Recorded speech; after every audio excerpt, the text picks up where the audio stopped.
آج شروع کرتی ہوں اللہ کے نام سے جو بے انتہا مہربان نہایت رحم فرمانے والا ہے۔ یا ایھا الناس اتقوا ربکم ان زلزلۃ الساعۃ شیء عظیم، لوگو اپنے رب کے غضب سے بچو، حقیقت یہ ہے کہ قیامت کا زلزلہ بڑی ہولناک چیز ہے، یعنی بہت خوف زدہ کر دینے والی چیز ہے۔ اگر کسی وقت بھی تھوڑی سی معمولی بھی زمین حرکت کرنے لگے تو انسان کا دل باہر آنے لگتا ہے، اس کے دل کی دھڑکن تیز ہو جاتی۔ کہا یہ کہ قیامت کا زلزلہ کہ اذا رجت الارض رجا، کہ جب زمین بری طرح ہلا ماری جائے گی اور پھر ایک جھٹکے کے بعد ایک جھٹکا آ رہا ہوگا۔ اذا زلزلت الارض زلزالہا، جب زمین پوری کی پوری ہلا ماری جائے گی۔ وحملت الارض والجبال فدکتا دکتا واحدہ فیومئذ وقعت الواقعہ، کہ اس دن پہاڑ اور زمین اٹھا کر ایک ہی چوٹ میں توڑ دیے جائیں گے، سب کوٹ دیے جائیں گے اور وہ عظیم واقعہ پیش آ جائے گا۔ یوم ترجف الراجفہ تتبعها الرادفہ، جس روز زلزلے کا جھٹکا ہلا مارے گا پھر ایک دوسرا جھٹکا اس کے پیچھے آئے گا، یعنی وہ ختم نہیں ہوگا۔ ابھی تو کیا ہوتا ہے، تھوڑی دیر ہلنے کے بعد ہر چیز ساکت ہو جاتی، لیکن قیامت کا زلزلہ ختم نہیں ہوگا جب تک کہ سب ختم نہ ہو جائیں۔ تو اس لیے لوگوں کو اس دن سے ڈرنا چاہیے، لوگوں کو اس دن سے بچنے کے لیے اس دن کی تیاری کرنے کا حکم دیا جا رہا ہے۔ جس روز تم اسے دیکھو گے تو حال یہ ہوگا کہ ہر دودھ پلانے والی اپنے دودھ پیتے بچے سے غافل ہو جائے گی، ہر حاملہ کا حمل گر جائے گا اور لوگ تم کو مدہوش نظر آئیں گے، حالانکہ وہ نشے میں نہ ہوں گے، بلکہ اللہ کا عذاب ہی کچھ ایسا سخت ہوگا۔ یعنی کسی کو کسی کی ہوش نہیں۔ سب سے زیادہ جو رشتہ دوسرے کی کیئر کرنے والا ہوتا ہے وہ ماں کا ہوتا ہے۔ جب بچہ دودھ پی رہا، خصوصاً چھوٹا، اس وقت وہ بہت زیادہ اس سے اٹیچ ہوتی اور ہر حال میں اس کا خیال رکھتی۔ فرمایا کہ اس دن تو دودھ پلانے والی بھی اپنے دودھ پلاتے بچے سے غافل ہو جائے گی، اس کو بھی پرواہ نہیں رہے گی، اور جس کسی کے پیٹ میں کچھ ہوگا وہ سب بھی گر جائے گا۔ اتنی دہشت اور خوف ہوگا۔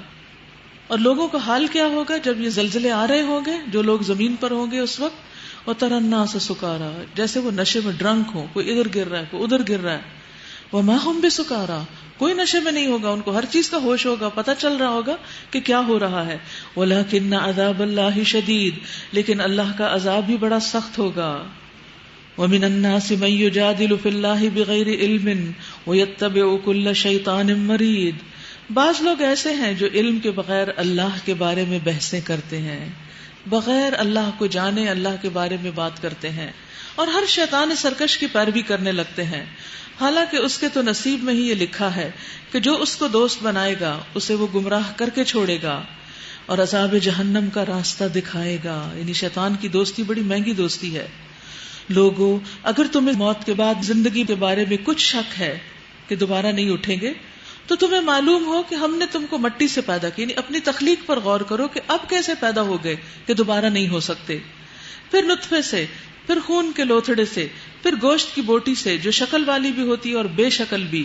یہ ہم اس لیے بتا رہے ہیں تاکہ تم پر حقیقت واضح کر دیں۔ ہم جس طرح نطفے کو چاہتے ہیں ایک خاص وقت تک رحموں میں ٹھہرائے رکھتے ہیں، پھر تم کو ایک بچے کی صورت میں نکال لاتے ہیں، پھر تمہیں پرورش کرتے ہیں تاکہ تم اپنی پوری جوانی کو پہنچو۔ یہ سارے انسانی زندگی کے مراحل اللہ سبحانہ وتعالیٰ کے اذن سے ہی پورے ہوتے ہیں، اور تم میں سے کوئی پہلے ہی واپس بلا لیا جاتا ہے، کسی کو بچہ سا اٹھا لیا جاتا ہے، کوئی جوان فوت ہو جاتا ہے اور کوئی اس کے بعد، اور کوئی بدترین عمر کی طرف پھیر دیا جاتا ہے، ارذل العمر، اور اس سے پناہ مانگنی چاہیے تاکہ سب کچھ جاننے کے بعد پھر کچھ نہ جانے۔ یعنی انسان کو اپنے تن بدن کا بھی ہوش نہیں ہوتا، کسی بھی چیز کا علم نہیں ہوتا کہ وہ ڈھکا ہوا یا ننگا ہے، کون اس کے ساتھ کیا کر رہا ہے۔ اور تم دیکھتے ہو کہ زمین سوکھی پڑی ہے، پھر جہاں ہم نے اس پر می برسایا یکا یک وہ پھبک اٹھی اور پھول گئی، اور اس نے ہر قسم کی خوش منظر نباتات اگلنی شروع کر دی۔ یہ سب کچھ اس وجہ سے ہے کہ اللہ ہی حق ہے، وہ مردوں کو زندہ کرتا ہے اور ہر چیز پر وہ قادر ہے، اور یہ اس بات کی دلیل ہے کہ قیامت کی گھڑی آ کر رہے گی۔ جیسے یہ دنیا بنی ہے بالکل اسی طرح اللہ سبحانہ وتعالیٰ دوسری دنیا بھی بنا لے گا۔ اگر یہ بن سکتی ہے تو وہ کیسے نہیں بن سکتی؟ تو اس لیے کسی کو بھی قیامت کے آنے میں شک نہیں ہونا چاہیے۔ اللہ ضرور ان لوگوں کو اٹھائے گا جو قبروں میں جا چکے ہیں، زندہ بھی اور مردے سب دوبارہ اٹھیں گے۔ یعنی زندہ تو ایک سور پھونکنے کے بعد مر جائیں گے، اور پھر دوسرے جو مرے ہوئے ہیں ان کے ساتھ دوبارہ سے اٹھ جائیں گے۔ وَمِنَ النَّاسِ مَن يُجَادِلُ فِي اللَّهِ بِغَيْرِ عِلْمٍ وَلَا هُدًى وَلَا كِتَابٍ مُنِيرٍ، بعض لوگ ایسے بھی ہوتے ہیں جو کسی علم اور ہدایت اور روشنی بخشنے والی کتاب کے بغیر گردن اکڑائے ہوئے اللہ کے بارے میں جھگڑتے ہیں. یعنی دنیا کے علم پر ان کو اتنا فخر اور غرور ہوتا ہے کہ وہ اللہ سبحانہ تعالیٰ کے بارے میں بری بری باتیں کرنے لگتے ہیں تاکہ لوگوں کو اللہ کی راہ سے بھٹکا دیں. ایسے شخص کے لیے دنیا میں رسوائی ہے اور قیامت کے روز اس کو ہم آگ کے عذاب کا مزہ چکھائیں گے. یہ ہے تیرا وہ مستقبل جو تیرے اپنے ہاتھوں نے تیرے لیے تیار کیا، ورنہ اللہ اپنے بندوں پر ظلم کرنے والا نہیں. جتنے بھی ایتھیسٹس ہیں ان کے لیے یہ آیات بہت زبردست ہیں، ان میں دلائل موجود ہیں. وَأَنَّ اللَّهَ لَيْسَ بِظَلَّامٍ لِّلْعَبِيدِ وَمِنَ النَّاسِ مَن يَعْبُدُ اللَّهَ عَلَى حَرْفٍ فَإِنْ أَصَابَهُ خَيْرٌ اطْمَأَنَّ بِهِ وَإِنْ أَصَابَتْهُ فِتْنَةٌ انقلب عَلَى وَجْهِهِ خَسِرَ الدُّنْيَا وَالْآخِرَةَ ذَلِكَ هُوَ الْخُسْرَانُ الْمُبِينُ. اور لوگوں میں کوئی ایسا ہے جو کنارے پہ رہ کر اللہ کی بندگی کرتا ہے، اگر فائدہ ہوا تو مطمئن ہو گیا، اور جو کوئی مصیبت آ گئی تو الٹا پھر گیا. یعنی ایسے لوگ جو پورا یقین نہیں رکھتے دین پر، آخرت پر، اللہ کے احکامات پر، اس لیے اگر حالات اچھے ہوں تو دین کی بات مانتے ہیں، لیکن اگر کوئی تکلیف آ جائے تو دین کو چھوڑ دیتے ہیں. جب کوئی مصیبت آ گئی تو الٹا پھر گیا، اس کی دنیا بھی گئی اور آخرت بھی. انڈر لائن کریں اس کو، کتنی خوفناک بات ہے کہ وہ لوگ جو صرف اچھے حالات میں اللہ کو یاد کریں، اللہ سے راضی ہوں، اور جب تکلیف ہو تو ناراض ہو جائیں تو اللہ تعالیٰ ان سے بڑھ کے ناراض ہو جاتا ہے. ابن عباس کہتے ہیں اس آیت کے بارے میں کہ کوئی شخص مدینہ آتا ہجرت کر کے، اس کے بعد اگر اس کی بیوی بچہ دیتی اور اس کی گھوڑی بھی بچہ دیتی تو کہتا کہ یہ دین بہت اچھا ہے. یعنی دنیاوی فائدے ہوتے تو کہتے کہ یہ تو بڑی دین کی برکتیں ہیں جو ہم پہ نازل ہو رہی ہیں، اور اگر ایسا نہ ہوتا تو کہتے کہ یہ دین برا ہے. جب سے ہم اس دین میں آئے ہیں ہمارے ساتھ یہ مسائل کھڑے ہو گئے.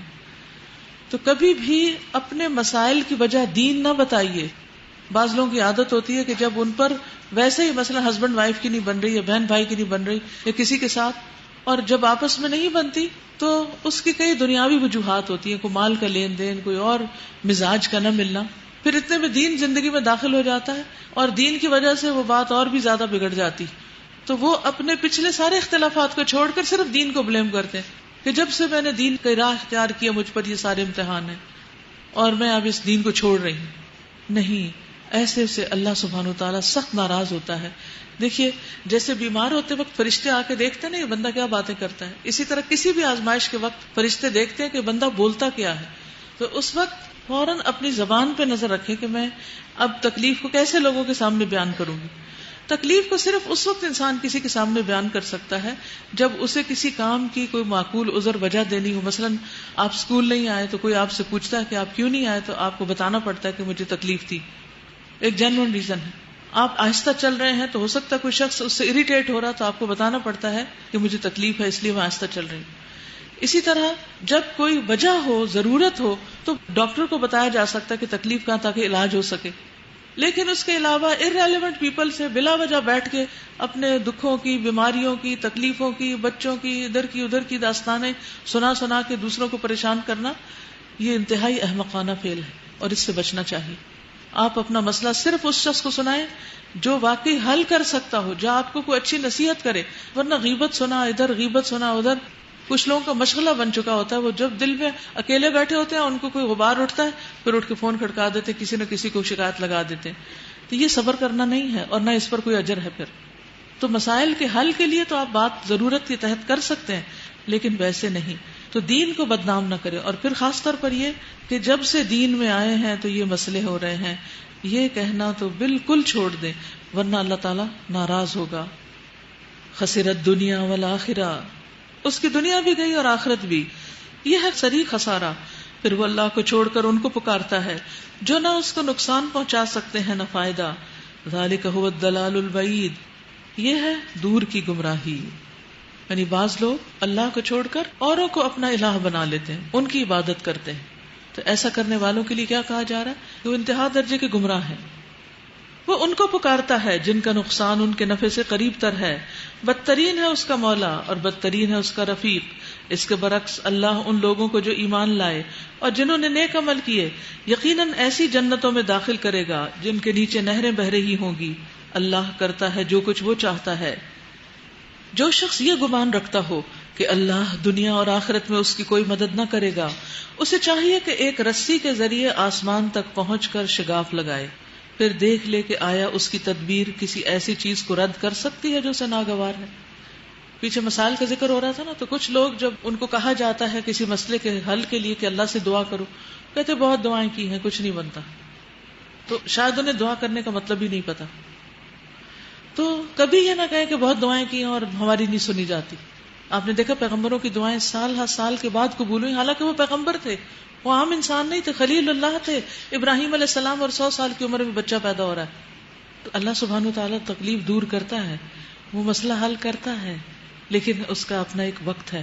تو ایسا شخص جو یہ کہتا ہے کہ اللہ میری مدد نہیں کرتا، پھر چاہیے کہ وہ گلے میں پھندا لٹکائے اور چھت سے لٹک جائے، پھر دیکھے مدد ہوتی، اس کے مسئلے حل ہوتے ہیں، یا آسمان پر جا کر دیکھے کہ زبردستی کچھ حل کرا کے دے، کچھ بھی نہیں۔ تو انسان کے لیے کس چیز کی ضرورت ہے؟ صبر کی۔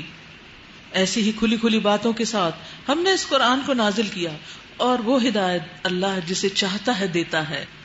ان الذين آمنوا والذين هادوا والصابئين والنصارى والمجوس والذين اشركوا ان الله يفصل بينهم يوم القيامة ان الله على كل شيء شهيد۔ جو لوگ ایمان لائے اور جو یہودی ہوئے اور صابئی اور نصارا اور مجوس اور جن لوگوں نے شرک کیا، ان سب کے درمیان اللہ قیامت کے روز فیصلہ کر دے گا، کیونکہ ہر ایک اپنے آپ کو ٹھیک کہتا ہے۔ اصل فیصلہ اللہ کے ہاتھ میں ہے، ہر چیز اللہ کی نظر میں ہے۔ کیا تم دیکھتے نہیں ہو کہ اللہ کے آگے سرب سجود ہیں وہ سب جو آسمانوں میں ہیں اور جو زمین میں ہیں، سورج اور چاند اور تارے اور پہاڑ اور درخت اور جانور اور بہت سے انسان اور بہت سے وہ لوگ بھی جو عذاب کے مستحق ہو چکے ہیں۔ اور جسے اللہ ذلیل و خوار کر دے اسے پھر کوئی عزت دینے والا نہیں، اللہ کرتا ہے جو کچھ وہ چاہتا ہے۔ تو یہاں پر پھر سجدہ آ گیا ہے، ٹھیک ہے۔ سجدے کے بارے میں یاد رکھیے کہ سجدہ کرنا فرض کے درجے میں نہیں ہے، کرنا بہت پسندیدہ مستحب ہے، شیطان کو رلاتا ہے۔ اسی وقت نہ کر سکے تو نماز کے ساتھ کر لیں، جب چاہیں کر لیں، دن میں کسی بھی وقت میں کر سکتے ہیں۔ یہ بھی ضروری نہیں کہ عین اسی وقت کیا جائے، کیونکہ بعض اوقات حالات ایسے نہیں ہوتے کہ عین اس وقت انسان کر سکے۔ تو اس میں ہم دیکھتے ہیں روایت حضرت عمر رضی اللہ تعالیٰ عنہ کی کہ جمعہ کے دن انہوں نے ممبر پر سورۃ النحل پڑھی، جب سجدے کی آیت تک پہنچے تو ممبر سے اترے اور سجدہ کیا، یعنی خطبہ دے رہے تھے، ممبر سے اترے اور سجدہ کیا، تو لوگوں نے بھی ساتھ سجدہ کیا۔ دوسرے جمعے کو پھر یہی سورت پڑھی، پھر سورۃ النحل پڑھی۔ جب سجدے کی آیت پر پہنچے تو کہنے لگے، لوگوں ہم سجدے کی آیت پڑھتے ہیں، پھر جو کوئی سجدہ کرے اس نے اچھا کیا، اور جو کوئی نہ کرے تو اس پر کوئی گناہ نہیں، ٹھیک ہے۔ تو یہ انہوں نے کیوں کر کے ایسا دکھایا؟ تاکہ جو نہ کر سکے کسی وجہ سے، کرنا بہت اچھا ہے، آپ کا درجہ بلند ہو جائے گا، شیطان پیٹے گا، آپ کی نیکی لکھی جائے گی، اللہ آپ سے خوش ہوگا، آپ سجدے میں اللہ سے قریب ہوتے، بہت فائدے ہیں۔ لیکن بعض اوقات ایسا ہوتا ہے نا کہ آپ راہ چل رہے ہیں اور آپ تلاوت سن رہے ہیں، اور وہاں آپ سڑک پہ کہاں سجدہ کریں گے، تو نہیں کر سکتے، گھر آتے ہیں تو بھول جاتا ہے، تو گناہ گار نہیں ہوتے، یہ مطلب ہے۔ یعنی سجدہ تلاوت کو فرض نہیں کیا گیا، اسے ہماری خوشی پر رکھا گیا کہ خوشی سے کرو، تو خوشی سے کرنا چاہیے۔ اور سورج، چاند، یہ سب بھی سجدہ کرتے ہیں، یہ کتنی خوبصورت بات ہے۔ نبی صلی اللہ علیہ وسلم نے فرمایا، کیا تم جانتے ہو کہ یہ سورج کہاں جاتا ہے؟ صحابہ نے عرض کیا، اللہ اور اس کا رسول ہی بہتر جانتے ہیں۔ آپ نے فرمایا، یہ چلتا رہتا ہے یہاں تک کہ اپنی قیام کی جگہ عرش کے نیچے آ جاتا ہے اور سجدہ کرتا ہے۔ یعنی سورج ہر روز جب اپنا سرکل مکمل کرتا ہے تو ایک پوائنٹ ایسا آتا ہے جہاں وہ سجدہ کر کے آگے جاتا ہے۔ اللہ سبحانہ وتعالیٰ اسے اجازت دی جاتی ہے تو وہ آگے آتا ہے، نہیں تو وہ کہاں چلا جائے گا؟ پیچھے۔ اور جب پیچھے جائے گا تو کیا ہوگا؟ قیامت قریب آ جائے گی، توبہ قبول نہیں ہوگی۔ تو یہ کس دن ہو جائے یہ ہمیں نہیں معلوم۔ ہذان خصمان اختصموا فی ربہم، یہ دو فریق ہیں جن کے درمیان اپنے رب کے معاملے میں جھگڑا ہے۔ ان میں سے وہ لوگ جنہوں نے کفر کیا ان کے لیے آگ کے لباس کاٹے جا چکے ہیں، اللہ اکبر، ان کے سروں پر کھولتا ہوا پانی ڈالا جائے گا، استغفر اللہ، جس سے ان کی کھالیں ہی نہیں پیٹ کے اندر کے حصے گل جائیں گے، اور ان کی خبر لینے کے لیے لوہے کے گرزوں ہتھوڑوں سے ان کو مارا جائے گا۔ جب کبھی وہ گھبرا کر جہنم سے نکلنے کی کوشش کریں گے پھر اسی میں دھکیل دیے جائیں گے، واپس پلٹا دیے جائیں گے کہ چکھو اب جلنے کی سزا کا مزہ۔ جہنم کو معمولی چیز نہیں ہے، بہت بڑی بلا ہے۔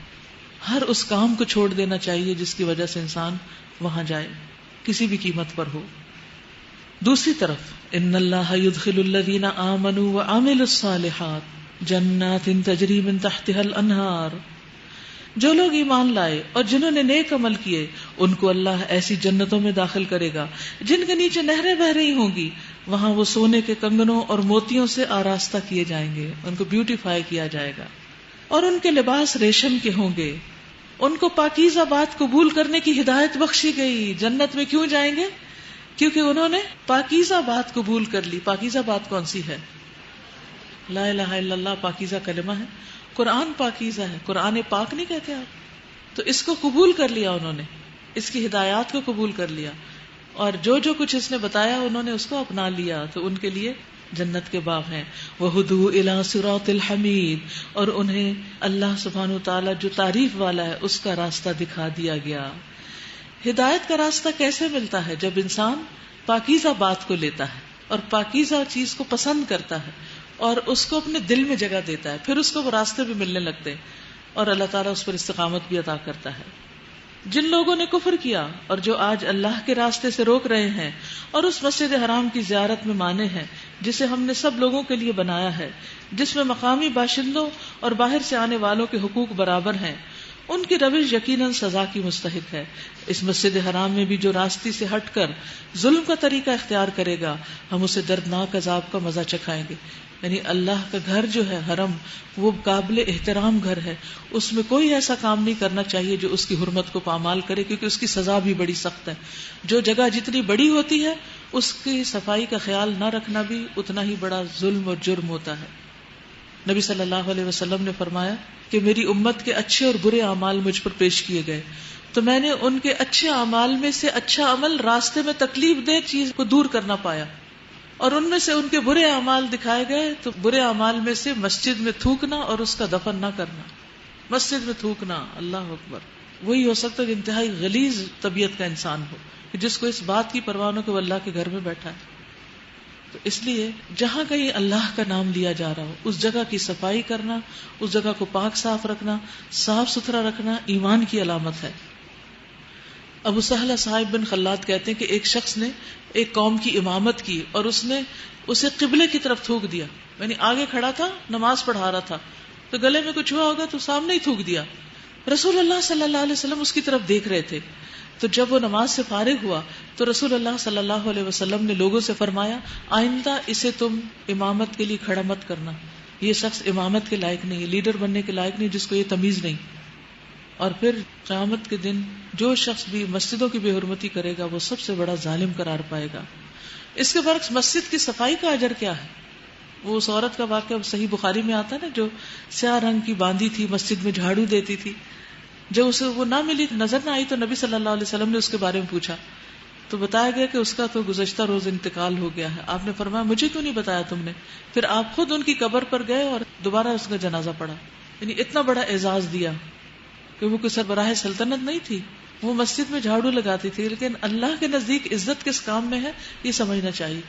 بعض لوگ تو اپنے گھر میں صفائی کو بھی برا مانتے ہیں، تو صفائی تو اللہ کو پسند ہے. ان اللہ یحب التوابین و یحب المتطہرین، اللہ توبہ کرنے والوں کو اور پاک صاف رہنے والوں کو پسند کرتا ہے. وَإِذْ بَوَّأْنَا لِإِبْرَاهِيمَ مَكَانَ الْبَيْتِ، یاد کرو وہ وقت جب کہ ہم نے ابراہیم علیہ السلام کے لیے اس گھر خانہ کعبہ کی جگہ تجویز کی تھی، اس ہدایت کے ساتھ کہ میرے ساتھ کسی چیز کو شریک نہ کرو، اور میرے گھر کو طواف کرنے والوں اور قیام اور رکوع اور سجود کرنے والوں کے لیے پاک رکھو، صاف ستھرا رکھو. کس کو حکم دیا جا رہا ہے؟ اپنے پیارے پیغمبروں کو، محبوب بندوں کو. اور لوگوں کو حج کے لیے اذن عام دے دو کہ وہ تمہارے پاس ہر دور دراز مقام سے پیدل اور اونٹوں پر سوار آئیں تاکہ وہ فائدے دیکھیں جو یہاں ان کے لیے رکھے گئے ہیں. اور حج کے فائدے حج پہ جا کے ہی پتہ چلتے ہیں، دور سے کتنی بھی کہانیاں سن لیں تو آپ کو نہیں سمجھ آئے گی. وَيَذْكُرُ اسْمَ اللَّهِ فِي أَيَّامٍ مَّعْلُومَاتٍ عَلَىٰ مَا رَزَقَهُم مِّن بَهِيمَةِ الْأَنْعَامِ، اور چند مقرر دنوں میں ان جانوروں پر اللہ کا نام لیں جو اس نے انہیں بخشے ہیں. جانور اللہ نے پیدا کیا، صرف اللہ کے نام پر اس کو ذبح کرنا چاہیے. کسی اور کا نام اس پہ لینا یا نیت رکھنا جو ہے وہ شرک بن جاتا ہے اور وہ اس کا کھانا حرام ہوتا ہے. خواہ آپ نے حلال ہی کیا اس کو، لیکن وہ حلال ہوتا ہی نہیں جب تک اللہ کا نام نہ لیا جائے. فَكُلُوا مِنْهَا وَأَطْعِمُوا الْبَائِسَ الْفَقِيرَ، خود بھی کھائیں اور تنگ دست محتاج کو بھی دیں، پھر اپنا میل کچیل دور کریں اور اپنی نظریں پوری کریں اور اس قدیم گھر کا طواف کریں. حج کے ریچولز بتائے جا رہے ہیں. اور طواف کی کیا فضیلت ہے. رسول اللہ صلی اللہ علیہ وسلم نے فرمایا جو شخص بیت اللہ کے 7 چکر اس طرح لگائے کہ اس میں کوئی لغو بات نہ کرے. مثلا لغو بات کیا ہوتی ہے؟ 2 لوگ جا رہے تو کہتے دیکھو دیکھو اس کے تو سارا لباس ہی ایسا نظر آ رہا ہے، دیکھو یہ کیسے طواف کر رہا ہے. اکثر ایسا ہوتا ہے نا کہ اکیلے نہیں ہم لوگ طواف کرتے، کسی کو ساتھ لے کے کرتے ہیں.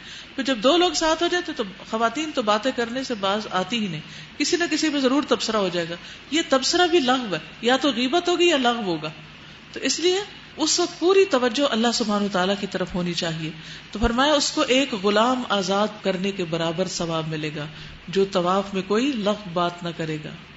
اور جو شخص گن کر طواف کے 7 چکر لگائے گا، گنے گا ہر چکر کو، اور 2 رکعت نماز پڑھے تو یہ ایک غلام آزاد کرنے کے برابر ہے. اور جو شخص ایک قدم بھی اٹھاتا یا رکھتا ہے اس پر اس کے لیے 10 نیکیاں لکھی جاتی ہیں اور 10 گناہ مٹائے جاتے ہیں اور 10 درجات بلند کیے جاتے ہیں.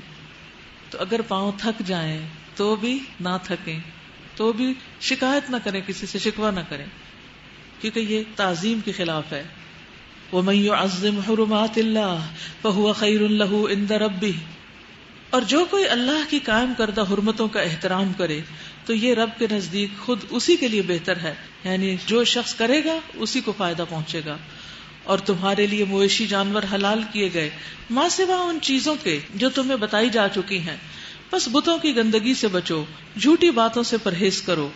اب دیکھیے جھوٹ کو کس کے برابر قرار دیا گیا؟ جھوٹ کس کے برابر ہے؟ شرک کے برابر.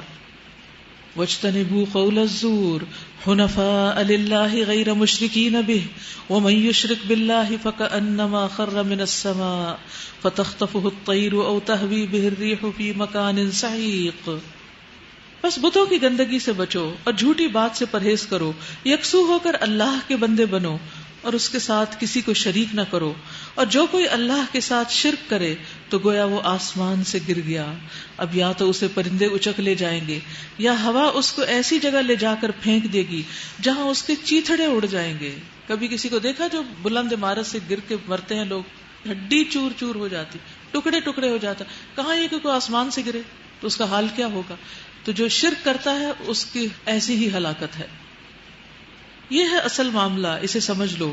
اور جو اللہ کے مقرر کردہ شاعر کا احترام کرے تو یہ دلوں کے تقوی میں سے ہے. پھر دوبارہ تعظیم کی بات آ رہی ہے. لَكُمْ فِيهَا مَنَافِعُ إِلَىٰ أَجَلٍ مُّسَمًّى ثُمَّ مَحِلُّهَا إِلَى الْبَيْتِ الْعَتِيقِ. تمہیں ایک وقت مقرر تک ان ہدی کے جانوروں سے فائدہ اٹھانے کا حق ہے، پھر ان کے قربان کرنے کی جگہ اسی قدیم گھر کے پاس ہے، یعنی مینا میں جا کے قربان کرو گے. ہر امت کے لیے ہم نے قربانی کا ایک قاعدہ مقرر کر دیا ہے. یعنی یہ قربانی صرف امت محمد کے لیے نہیں، پچھلی امتوں میں بھی قربانی پائی جاتی تھی، تاکہ اس امت کے لوگ ان جانوروں پر اللہ کا نام لیں جو اس نے ان کو بخشے ہیں. ان مختلف طریقوں کے اندر مقصد ایک ہی ہے، بس تمہارا الہ ایک ہی الہ ہے اور اسی کے تم مطیع فرما بنو. اور اے نبی بشارت دے دیجئے عاجزانہ روش اختیار کرنے والوں کو جن کا حال یہ ہے کہ اللہ کا ذکر سنتے ہیں تو ان کے دل کانپ اٹھتے ہیں. انڈر لائن کیجیے اس کو. خوشخبری ہے عاجزانہ روش اختیار کرنے والوں، ہمبل پیپل، کہ جب اللہ کا ذکر آتا ہے تو ان کا دل کانپ جاتا ہے. وہ کوئی اکڑتے نہیں، بحثیں نہیں کرتے، مقابلے نہیں کرتے. جو مصیبت بھی ان پر آتی ہے اس پر صبر کرتے ہیں، نماز قائم کرتے ہیں، اور جو کچھ رزق ہم نے ان کو دیا ہے اس میں سے خرچ کرتے ہیں. اور قربانی کے اونٹوں کو ہم نے تمہارے لیے شاعر اللہ میں شامل کیا ہے، تمہارے لیے ان میں بھلائی ہے، بس انہیں کھڑا کر کے ان پر اللہ کا نام لو. اور جب قربانی کے بعد ان کی پیٹھیں زمین پر ٹک جائیں تو ان میں سے خود بھی کھاؤ اور ان کو بھی کھلاؤ جو قناعت کیے بیٹھے ہیں، اور ان کو بھی جو اپنی حاجت پیش کریں. ان جانوروں کو ہم نے اس طرح تمہارے لیے مسخر کیا تاکہ تم شکریہ ادا کرو. نہ ان کے گوشت اللہ کو پہنچتے ہیں نہ خون، مگر اسے تمہارا تقوی پہنچتا ہے. ظاہری چیز نہیں، دل کی حالت، تقوی. اس نے ان کو تمہارے لیے اس طرح مسخر کیا تاکہ اس کی بخشی ہوئی ہدایت پر تم اس کی تکبیر کرو. اللہ نے جانور دیا، اللہ کا نام لو، اللہ کی بڑائی بیان کرو. اور اے نبی صلی اللہ علیہ وسلم بشارت دے دیجئے نیکوکار لوگوں کو، احسان کرنے والوں کو. ان اللہ یدافع عن الذین آمنوا، یقیناً اللہ مدافعت کرتا ہے ان لوگوں کی طرف سے جو ایمان لائے ہیں. ان اللہ لا يحب كل خوان کفور، یقیناً اللہ کسی خائن کافر نعمت کو پسند نہیں کرتا جو نعمتوں پر ناشکری کرے. تو جب آپ اللہ کے راستے میں ہوں اور پریشانیاں ہوں، تکلیفیں آئیں، تو یاد رکھیں اللہ کی مدد آپ کے لیے ہے، بس صبر کی ضرورت ہے اور انتظار کی ضرورت ہے.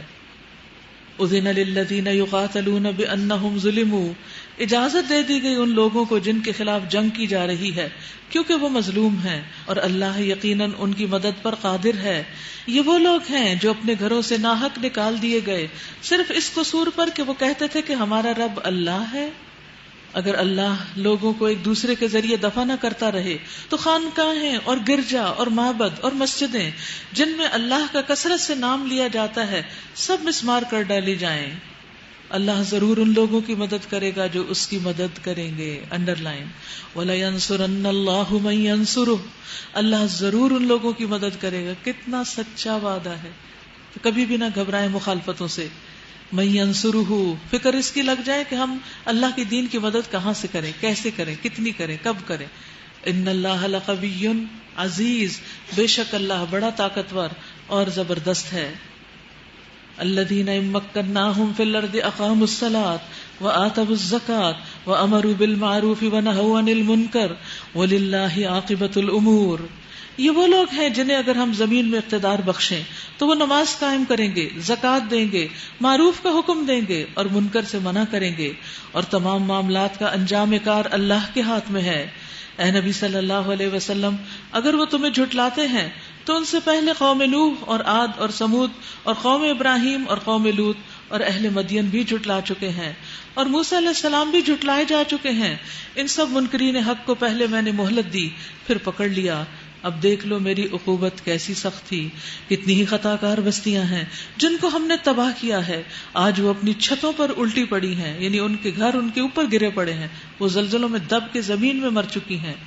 کتنے ہی کنویں بیکار، کتنے ہی قصر کھنڈر بنے ہوئے ہیں. کیا یہ لوگ زمین میں چلے پھرے نہیں ہیں کہ ان کے دل سمجھنے والے اور ان کے کان سننے والے ہوتے.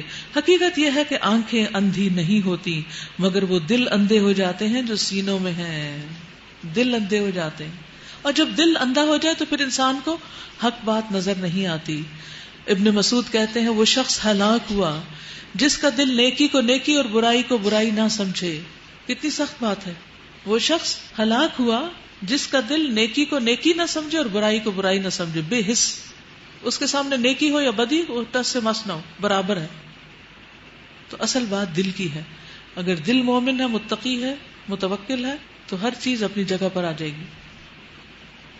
وَيَسْتَعْجِلُونَكَ بِالْعَذَابِ وَلَن يُخْلِفَ اللَّهُ وَعْدَهُ وَإِنَّ يَوْمًا عِندَ رَبِّكَ كَأَلْفِ سَنَةٍ مِّمَّا تَعُدُّونَ. یہ لوگ عذاب کے لیے جلدی مچا رہے ہیں. اللہ ہرگز اپنے وعدے کے خلاف نہ کرے گا، مگر تیرے رب کے ہاں ایک دن تمہارے شمار کے 1000 برس کے برابر ہوتا ہے. کتنی ہی بستیاں ہیں جو ظالم تھی، میں نے ان کو پہلے مہلت دی اور پھر پکڑ لیا، اور سب کو واپس تو میرے ہی پاس آنا ہے. یاد رکھیے کہ ہر پلانٹ پر سال کے دنوں کی تعداد مختلف ہے.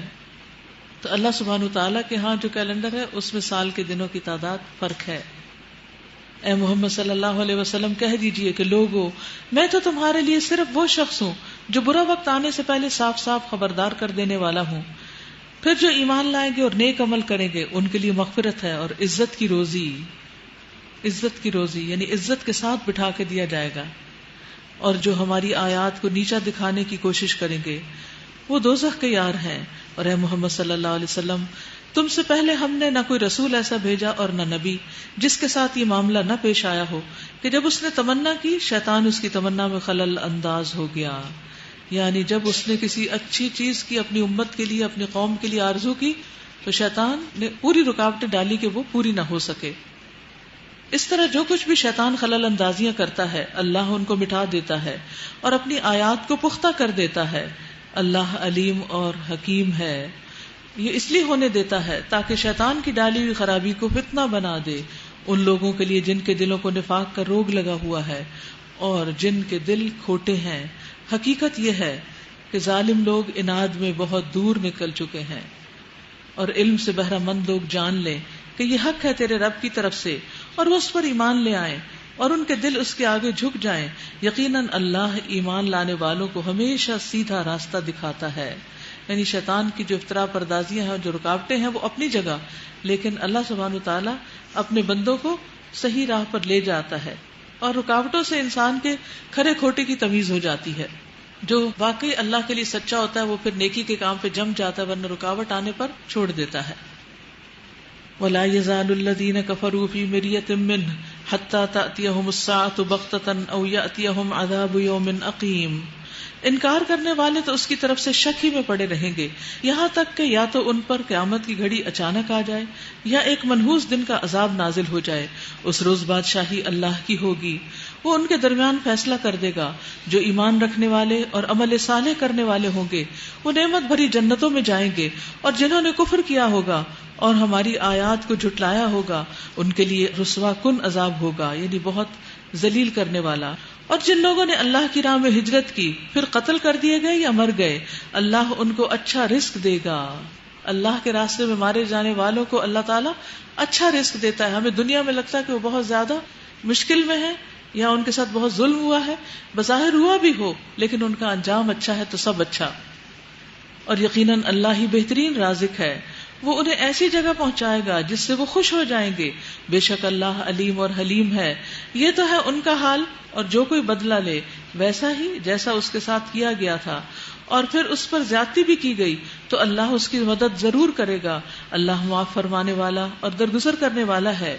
یہ اس لیے کہ رات سے دن اور دن سے رات نکالنے والا اللہ ہی ہے، اور وہ سمیع اور بصیر ہے. یہ اس لیے کہ اللہ ہی حق ہے اور وہ سب باطل ہیں جنہیں اللہ کو چھوڑ کر یہ لوگ پکارتے ہیں. اور اللہ ہی بالا دست اور بزرگ ہے، العلی الکبیر. کیا تم دیکھتے نہیں ہو کہ اللہ آسمان سے پانی برساتا ہے بارش کا، اور اس کی بدولت زمین سرسبز ہو جاتی ہے؟ حقیقت یہ ہے کہ وہ لطیف اور خبیر ہے. یعنی اللہ سبحانہ وتعالیٰ کا ہر فیصلہ بہت بہترین ہے جس کے فوائد انسان کو پتہ بھی نہیں. اسی کا ہے جو کچھ آسمانوں میں ہے اور جو کچھ زمین میں ہے، بے شک وہی غنی اور حمید ہے. کیا تم دیکھتے نہیں ہو کہ اس نے وہ سب کچھ تمہارے لیے مسخر کر رکھا ہے جو زمین میں ہے، اور اس نے کشتی کو تو قاعدے کا پابند بنایا ہے کہ اس کے حکم سے سمندر میں چلتی رہے. وہی آسمان کو اس طرح تھامے ہوئے ہے کہ اس کے اذن کے بغیر وہ زمین پر نہیں گر سکتا. واقعہ یہ ہے کہ اللہ لوگوں کے حق میں بڑا شفیق اور رحیم ہے. وہی ہے جس نے تمہیں زندگی بخشی ہے، وہی تم کو موت دیتا ہے، پھر وہی تم کو زندہ کرے گا. سچ یہ ہے کہ انسان بڑا ہی منکر حق ہے. لِكُلِّ أُمَّةٍ جَعَلْنَا مَنسَكًا هُمْ نَاسِكُوهُ فَلَا يُنَازِعُنَّكَ فِي الْأَمْرِ وَادْعُ إِلَىٰ رَبِّكَ إِنَّكَ لَعَلَىٰ هُدًى مُسْتَقِيمٍ. ہر امت کے لیے ہم نے ایک طریقہ عبادت مقرر کیا ہے جس کی وہ پیروی کرتی ہے. بس اے محمد صلی اللہ علیہ وسلم، اس معاملے میں وہ تم سے ہرگز جھگڑا نہ کریں. تم اپنے رب کی طرف دعوت دو، یقیناً تم سیدھے راستے پر ہو. اگر وہ تم سے جھگڑا کریں تو کہہ دو کہ جو کچھ تم کر رہے ہو اللہ کو خوب معلوم ہے. اللہ قیامت کے روز تمہاری ان سب باتوں کا فیصلہ کر دے گا جن میں تم اختلاف کرتے رہے ہو. کیا تم نہیں جانتے کہ آسمان و زمین کی ہر چیز اللہ کے علم میں ہے؟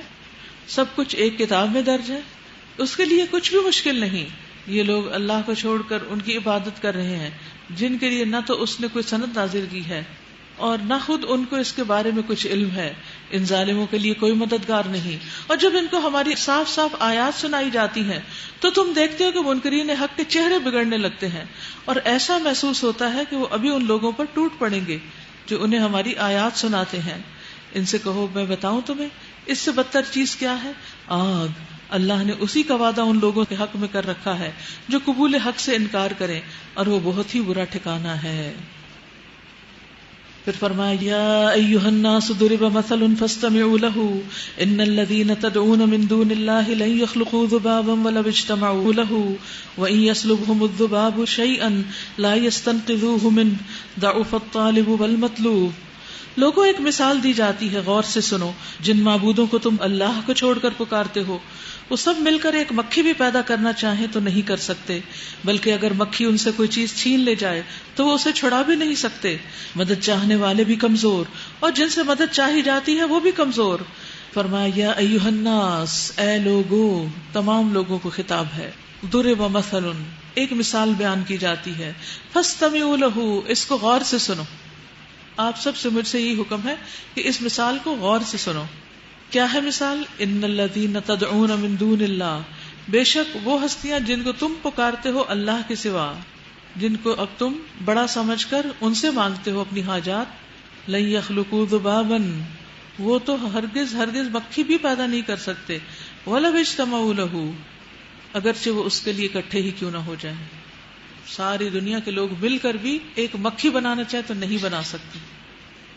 کبھی آپ نے ڈائسیکشن کی تو اس میں آپ دیکھیں کہ ایک ایک رگ، ایک ایک بال، ایک ایک چیز، ایک جانور کی، ایک کیڑے مکوڑے کی، ایک مینڈک کی، کسی بھی چیز کی کتنی انٹیکٹ ہوتی ہے اور کتنی فائن ہوتی ہے. ایک دفعہ اگر اس میں نکل آئے اور آپ اس کو صرف جوڑنا ہی چاہیں، پہلی دفعہ لگانا تو چھوڑ دیں، نکلے ہوئے کو باقی لگانا چاہے واپس تو اس طرح نہیں لگتی. تو انسان ایسوں کے پاس کیوں جاتا ہے جو ایک مکھی کا پر بھی نہیں جوڑ سکتے، مکھی بھی نہیں بنا سکتے، بلکہ اگر مکھی ان سے کوئی چیز چھین لے جائے تو وہ اسے چھڑا بھی نہیں سکتے. ضعف الطالب والمطلوب، مدد چاہنے والے بھی کمزور اور جن سے مدد چاہی جاتی ہے وہ بھی کمزور. ما قدر اللہ حق قدرہ، انہوں نے اللہ کی قدر نہیں کی جیسا قدر کرنے کا حق ہے، جیسے اللہ کی قدر ہونی چاہیے اس طرح انہوں نے قدر نہیں کی. ان اللہ لقوی عزیز، بے شک اللہ تعالیٰ البتہ قوت والا زبردست ہے. تو اصل بات یہ ہے کہ جو قدر کرتا ہے وہ شکر بھی کرتا ہے، عبادت بھی کرتا ہے، اور جو قدر نہیں پہچانتا اللہ کی وہ عبادت کر ہی نہیں سکتا. وہ کیوں اس کے آگے جھکے جس کو وہ کچھ مانتا ہی نہیں. تو جن لوگوں نے شرک کیا ہے انہوں نے دراصل اللہ کی ناقدری کی ہے. اللہ یصطفی من الملائکۃ رسلا ومن الناس ان اللہ سمیع بصیر. حقیقت یہ ہے کہ اللہ اپنے فرامین کی ترسیل کے لیے ملائکہ میں سے بھی پیغام رساں منتخب کرتا ہے اور انسانوں میں سے بھی وہ سمیع اور بصیر ہے. یعنی اللہ کا پیغام بندوں تک کون کون لاتے ہیں؟ فرشتے اور رسول. موسیٰ کے پاس کہا جاتا ہے کہ فرشتہ آیا تھا، حضرت مریم کے پاس بھی فرشتہ پیغام لے کر آیا تھا. وہ سمیع اور بصیر ہے، جو کچھ ان کے سامنے ہے اسے بھی وہ جانتا ہے، جو کچھ ان سے اوجھل ہے اس سے بھی وہ واقف ہے، اور سارے معاملات اسی کی طرف رجوع ہوتے ہیں. یا ایھا الذین آمنوا ارکعوا واسجدوا واعبدوا ربکم وافعلوا الخیر لعلکم تفلحون. اے لوگو جو ایمان لائے ہو، رکوع اور سجدہ کرو اور اپنے رب کی بندگی کرو اور نیک کام کرو، شاید کہ تم کو فلاح نصیب ہو. شاید انڈر لائن کیجئے، شاید. اپنے رب کی عبادت کرنا ہے، نیک کام کرنا ہے، اور اس نیک کاموں میں رکوع اور سجدہ. اور پھر کس لیے کرنا ہے یہ سب کچھ؟ تاکہ تمہیں فلاح نصیب ہو، کامیاب ہو سکو. وجاہدوا فی اللہ حق جہادہ، اللہ کی راہ میں جہاد کرو جیسا کہ جہاد کرنے کا حق ہے. اس نے تمہیں اپنے کام کے لیے چن لیا ہے اور دین میں تم پر کوئی تنگی نہیں رکھی. قائم ہو جاؤ اپنے باپ ابراہیم علیہ السلام کی ملت پر. اللہ نے پہلے بھی تمہارا نام مسلم رکھا تھا اور اس قرآن میں بھی تمہارا یہی نام ہے. یعنی ہمارے جو فرقہ وارانہ نام ہے وہ اللہ کو پسند نہیں ہے. تاکہ رسول تم پر گواہ ہو اور تم لوگوں پر گواہ. پس نماز قائم کرو، زکوٰۃ دو اور اللہ سے جڑ جاؤ، وہی تمہارا مولا ہے، بہت ہی اچھا مولا اور بہت ہی اچھا مددگار. فَأَقِيمُوا الصَّلَاةَ وَآتُوا الزَّكَاةَ وَاعْتَصِمُوا بِاللَّهِ هُوَ مَوْلَاكُمْ وَنِعْمَ الْمَوْلَى وَنِعْمَ النَّصِيرُ. وآخر دعوانا ان الحمد للہ رب العالمین. آج آپ کے لیے جو پروڈکٹ انٹروڈیوس کرا رہی ہے وہ دعا کے بارے میں، کیونکہ آج دعاؤں کا بہت ذکر گزرا ہے تو ان کا مینشن بھی ہوگا اس میں. اور پھر رنج اور غم اور خوف پریشانی کے وقت جو دعا ہے وہ چھوٹے سے اس کارڈ پر لکھ دی گئی ہے. جیسے کوئی بھی پریشانی کی خبر آپ سنیں اور بار بار آپ پڑھنا چاہیں تو بعض اوقات پوری کتاب اٹھا کے پڑھنا مشکل ہوتا ہے، تو چھوٹا سا کارڈ جو ہے وہ آپ بک مارکر کے طور پہ رکھ سکتے ہیں. اسی طرح حفاظت کی دوسری دعائیں بھی ہیں اور حج بیت اللہ پر کتاب بھی ہے. سبحانک اللہم و بحمدک اشہد ان لا الہ الا انت استغفرک و اتوب الیک. السلام علیکم و رحمۃ اللہ وبرکاتہ.